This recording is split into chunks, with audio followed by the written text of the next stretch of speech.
traiter de ceux qui sont hayabim de donner le zecher, les mahatzit à shekel. Aujourd'hui, ce que l'on donne, c'est en souvenir de ce que nos ancêtres donnaient au temps de Beth Amikdash. Et nous avons dit que le mahatzit à shekel qui était payé à partir du premier Adar devait servir pour les korbanot. Voilà comment ça se passait. À partir du premier Adar, Mashmi'im al-Shkalim, et tout le monde apportait ses shekalim à Beth Amikdash. Ces shekalim devaient servir pour acheter les korbanot, les timidim, tous les sacrifices quotidiens que le Tzibour était hayab d'offrir.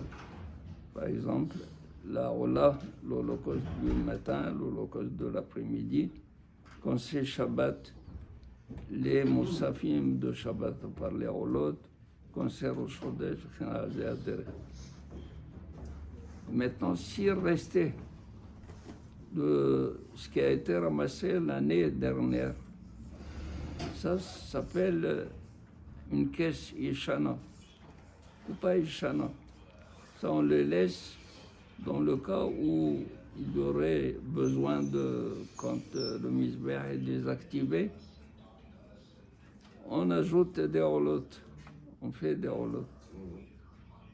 Mais pour l'année, il ne faut prendre que de la caisse qui a été encaissée à partir de Hadar pour l'année nouvelle. Ça s'appelait Kupa Hadasha. Et l'argent qui était ramassé à partir du premier Hadar, on le dépensait à partir du premier Hadar ou à partir du premier Nissan? Premier Nissan. On ramassait de Hadar jusqu'à Nissan.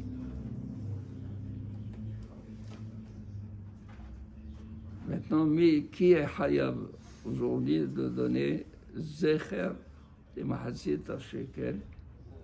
Alors, la halakha dit, c'est mi ben esrim shana vamal. Tout celui qui a atteint l'âge de 20 ans et plus. Pourquoi? Parce que, initialement, à l'origine, le mahatzit à shekel était le chola ouvert à la pékodim. Celui qui était comptable, compté, celui qui sortait la tzava, celui qui était engagé pour sortir comme soldat à partir de 20 ans. Maintenant, les hachamim disent, s'il veut donner pour sa femme, il peut donner. S'il veut donner pour ses enfants, même s'ils sont en bas âge, il peut donner. Mais la condition est que, à partir du moment qu'il a donné une fois, il s'est engagé à donner pour toute sa vie. C'est-à-dire pour toute la vie jusqu'à 20 ans, où l'enfant il se prend en charge.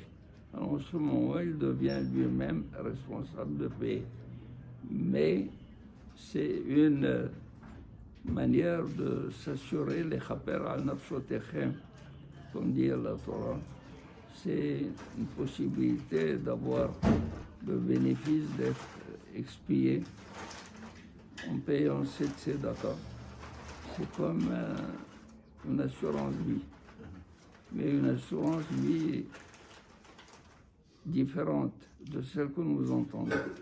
Parce que quand quelqu'un il s'assure pour la vie, pas pour vivre, c'est pour la mort, pour servir pour des dépenses en cas de mort.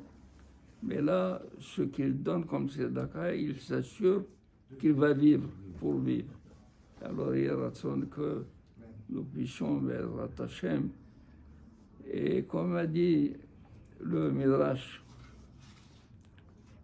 pourquoi Kadosh Baruch Hu nous a demandé de donner Mahatzit à shekel à partir du mois d'Adar?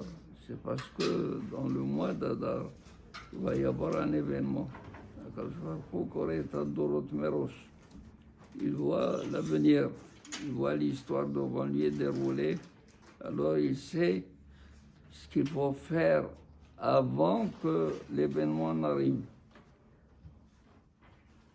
Il a vu que Haman allait payer à Hachverosh Aseret Alafim Kikar Kesef. Il a dit comme ça à Hachverosh, donne-moi le peuple d'Israël, que j'en fasse ce que je veux. Et moi, Eshkol, le Ginzé Amelech, je vais donner pour les trésors du roi à Seret, à la femme qui carré Kesef. Pourquoi il a fait cela? Pourquoi il a choisi ce nom magique?